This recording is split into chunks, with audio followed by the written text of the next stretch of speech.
Bem-vindo ao Abismo Criminal. Existem lugares no mundo onde o mal se manifesta de formas que desafiam nossa compreensão. Lugares onde a violência atinge níveis tão brutais que deixam cicatrizes permanentes em comunidades inteiras. Hoje, vamos mergulhar em um dos casos mais perturbadores e sem solução da história criminal americana.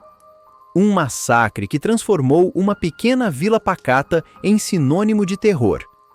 Prepare-se para descer ao abismo. Este é o caso do Massacre da Cabana 28 de Keddie. 68. Esse é o número de pessoas que vivem na pequena cidade de Keddie, na Califórnia. A região de Keddie é o que chamamos de uma área censo-designada. Ou seja, ela atua como uma vila, mas não possui um governo próprio. Esse tipo de região costuma ser usado apenas para a coleta de informações estatísticas e demográficas. Em outras palavras, é um tipo de lugar onde nada acontece. Mesmo assim, antes do fim da década de 1980, Keddie costumava contar com um pequeno número de turistas. Em sua grande maioria, os visitantes vinham da Califórnia, Reno ou Nevada, e adoravam fazer as trilhas florestais que Keddie oferecia. No entanto, em meados de 1981, um acontecimento horrível trataria de afastar para sempre os turistas da região montanhosa e pacata de Keddie. Era entre 1 e 2 da manhã do sábado, dia 12 de abril de 1981, quando alguns moradores do Keddie Resort acordaram ao som de gritos abafados. Outros moradores até mesmo viram um movimento estranho de veículos vindo da cabana de número 28 da família Sharp. Em contrapartida, as outras dezenas de moradores das cabanas próximas sequer ouviram os barulhos abafados que vinham da cabana 28. Foi assim até às 7 horas da manhã do dia seguinte, quando Sheila Sharp, de 14 anos, que havia dormido na casa de uma de suas vizinhas, decidiu retornar para a cabana de sua família. Eram apenas alguns metros para Sheila caminhar. Rapidamente, ela chegou até a porta da entrada de sua residência. A porta estava sempre destrancada e, por aquele motivo, a garota apenas a abriu, sem imaginar o que estava prestes a presenciar. A primeira imagem que se apresentou diante de seus olhos foi a cor vermelha.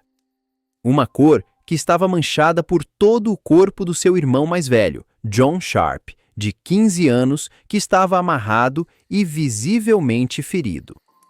Ao se deparar com aquilo, tudo o que Sheila conseguiu fazer foi fechar a porta e retornar assustada para a casa dos seus vizinhos, a família Siebold. Sheila entrou em um tipo de estado de choque. James e Zanetta Siebold não conseguiram lidar com a situação. Tudo o que a garota conseguia descrever era a enorme quantidade de sangue que havia em toda a sala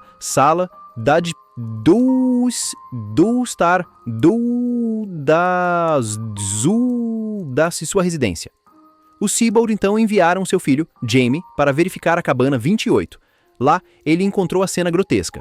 Ao explorar a residência, para sua surpresa, encontrou 3 garotos completamente livres no quarto aos fundos: Rick Sharp, Greg Sharp e outra criança da comunidade, Justin Smart. Imediatamente, Jamie guiou os garotos para que saíssem pela porta de trás, a fim de evitar que se deparassem com a cena horrível onde Glenna Sue Sharp, de 36 anos, John Sharp, de 15 anos, e Dana Wingate, de 17 anos, se encontravam mortos no local. Era por volta das 8 horas da manhã quando as autoridades chegaram ao local. A cena do crime foi tomada por vários oficiais do gabinete do xerife do condado de Plumas. Em poucos minutos, entraram em contato com Don Davis, irmão da dona da cabana 28, Glenna Sharp. Don teve dificuldades em identificar as vítimas, mas acabou conseguindo. No decorrer das próximas horas, a equipe forense registrou cada um dos pontos da cena do crime. Os oficiais responsáveis pelo caso logo perceberam que aquela investigação seria diferente de tudo o que já haviam feito. A sala de estar estava completamente tomada por sangue. Além disso, vários cortes foram notados nas paredes e no papel de parede da cabana. Em primeiro momento, as autoridades acreditavam que aquela cena de crime havia sido criada por mais de uma pessoa e que eles haviam nitidamente tentado destruir a residência junto com os moradores. Assim como muitas cenas de homicídio, havia um ódio explícito e direcionado a pelo menos uma das vítimas, sendo possivelmente Glenna Sue Sharp. Conforme os investigadores montavam os acontecimentos, a autópsia traria um pouco do vislumbre violento que havia ocorrido na cabana 28. De acordo com os relatórios da polícia, todas as 3 vítimas encontradas no local tiveram seus pulsos e tornozelos amarrados com fio elétrico e fita. Alguns dos rolos de fita foram encontrados dentro da residência. John Sharp, de 15 anos, não apresentava ferimentos de defesa, o que indicava que ele havia sido espancado quando estava completamente amarrado e indefeso. O mesmo padrão foi encontrado na segunda vítima, Dana Wingate, de 17 anos. Dana era um dos amigos de John e estava de visita no dia do assassinato. Já a autópsia do corpo de Glenna Sharp mostrou alguns pontos curiosos. Diferente do seu filho, a mulher havia tido a chance de se defender do seu agressor, pois apresentou vários ferimentos de defesa nos braços. Porém, ela havia sido amordaçada com mais violência do que as crianças. Dentro da sua boca foi encontrada a sua própria calcinha. Curiosamente, embora o estado de Glenna apontasse para uma suposta tentativa de agressão sexual, não havia nada além da retirada da calcinha que indicasse isso. Seu corpo foi encontrado deitado ao lado do sofá da sala e estava nu da cintura para baixo. Os investigadores perceberam que o assassino havia posto um cobertor amarelo sobre o corpo de Glenna, o que indicava uma certa culpa pelo assassino. Glenna havia sofrido diversas facadas no peito e pescoço. Mas os ferimentos mais marcantes foram um espancamento na região da cabeça. Segundo os estudos do FBI, quando o agressor possui um ódio pessoal pela vítima, é comum que a região da cabeça e rosto seja a mais atingida. Isso costuma ocorrer porque o agressor deseja despersonalizar a vítima para que possa dirigir todo o seu ódio sem arrependimento de estar fazendo aquilo com alguém que ele mesmo conhece ou convive. No caso de Glenna, o esfaqueamento na região do pescoço talvez indique que ela havia falado algo que o agressor não gostou de ter ouvido. Alguns ferimentos de espancamento na cabeça de Glenna apontavam que ela havia sido agredida com uma arma de ar comprimido. Mais especificamente, o padrão indicava que havia sido pela coronha de uma Daisy 800BB.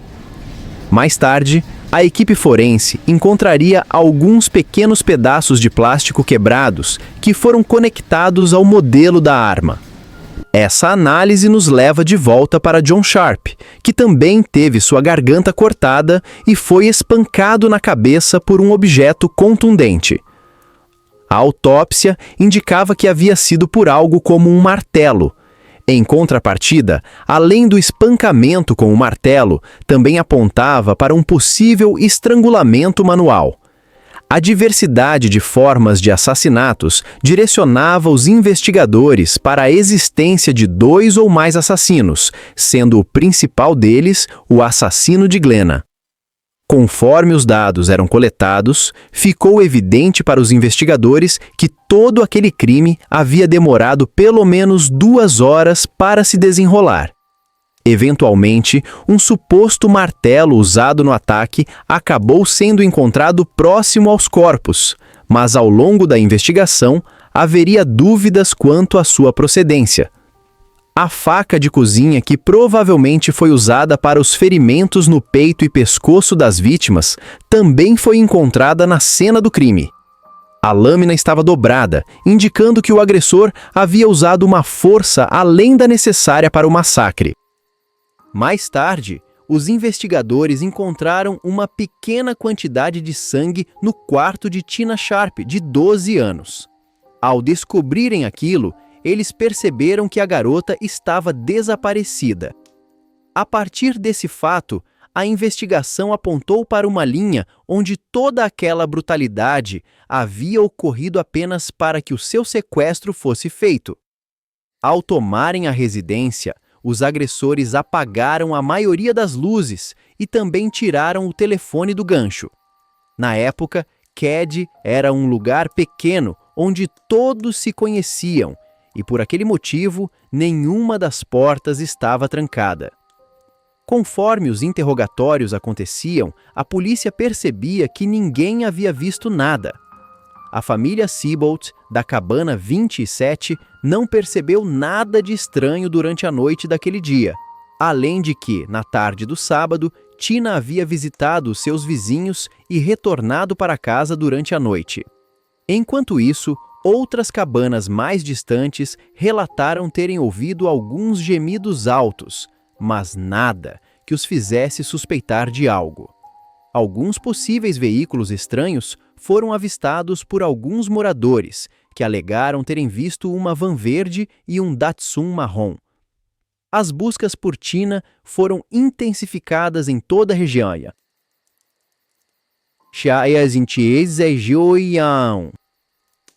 Mas nenhuma pista apontava para o paradeiro sombrio da garota.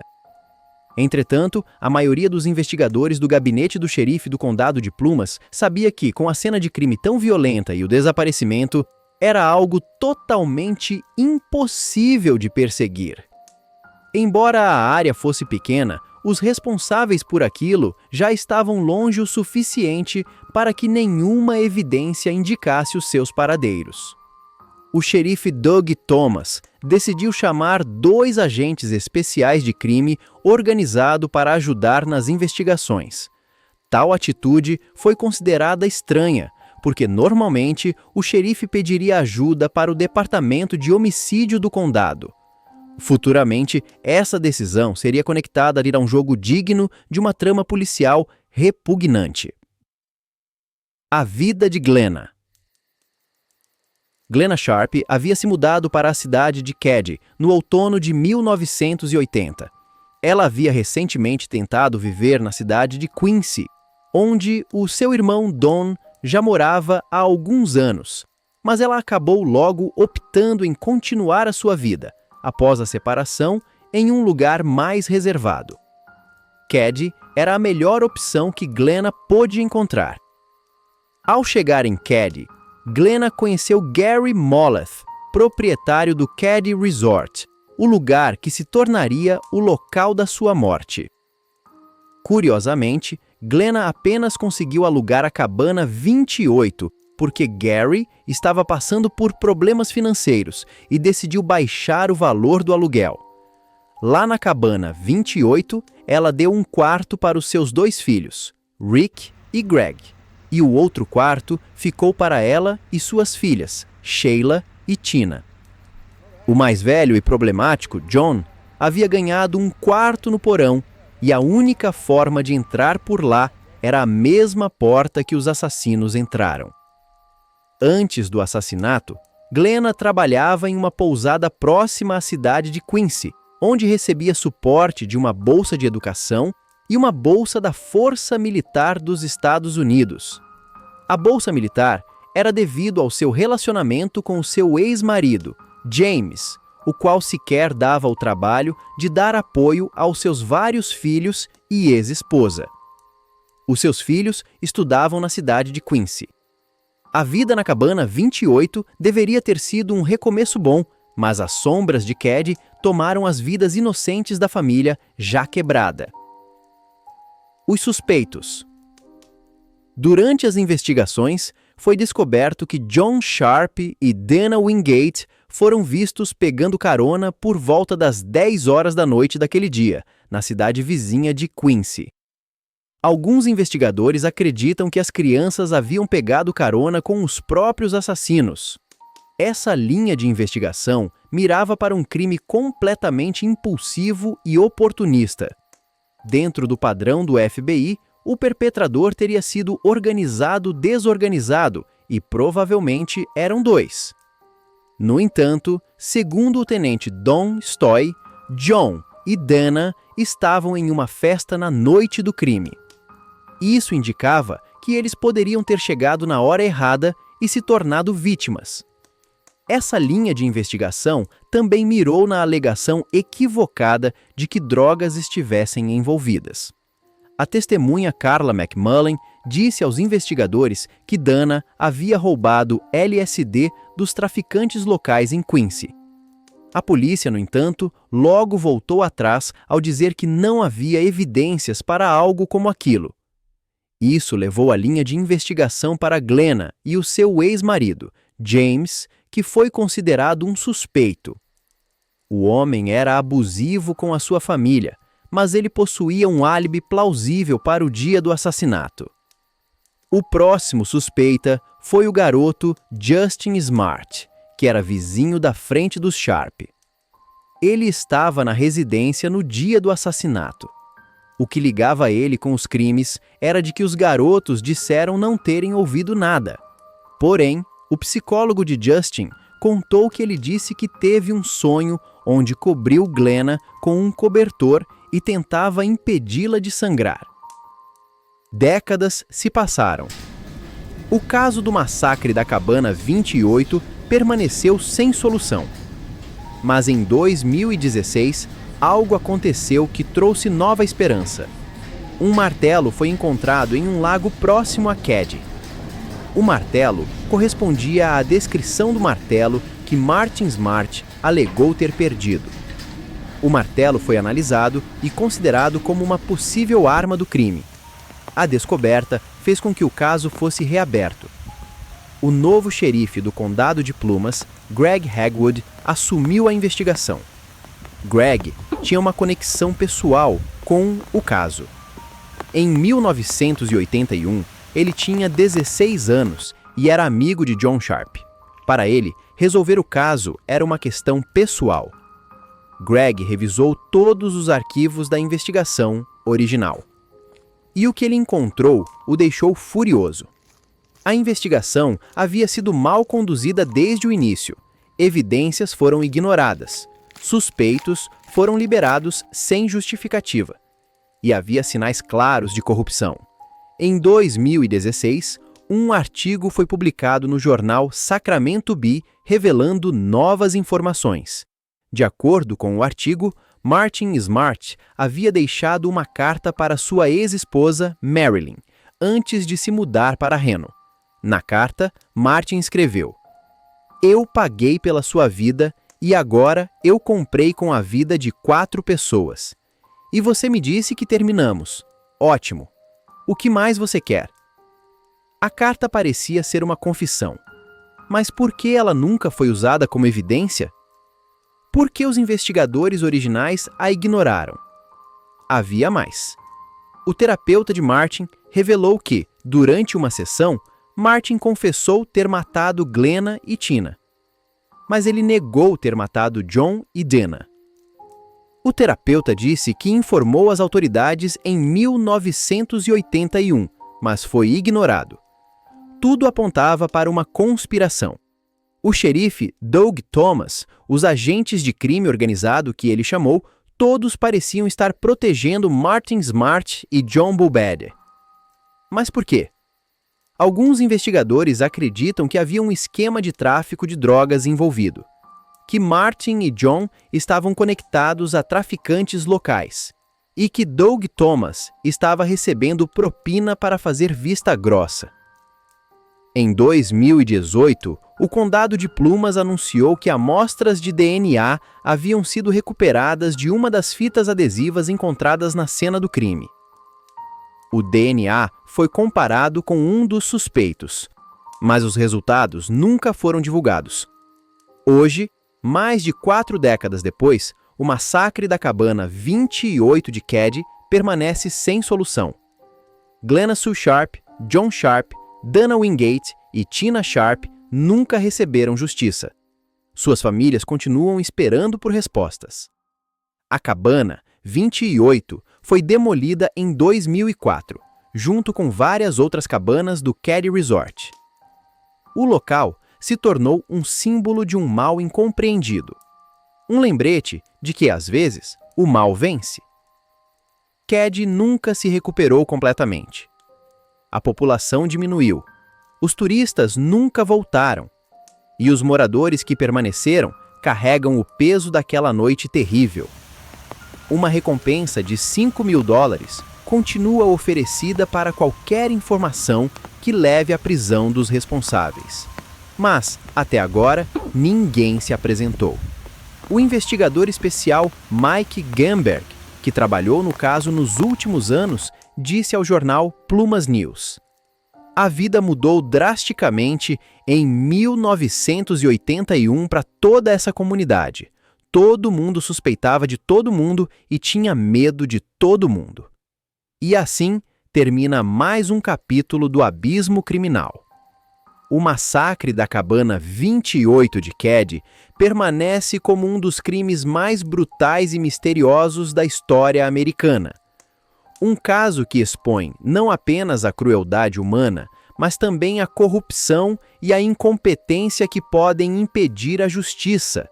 Se você chegou até aqui, é porque também busca a verdade que se esconde nas sombras do crime. Se este caso te impactou, não deixe de se inscrever no canal Abismo Criminal e ativar o sininho de notificações para não perder nenhum episódio. Deixe seu like e compartilhe este vídeo para que mais pessoas conheçam essa história. E você, o que acha que aconteceu naquela noite? Quem foram os responsáveis? Deixe sua opinião nos comentários. Obrigado por descer ao abismo comigo. Até o próximo caso.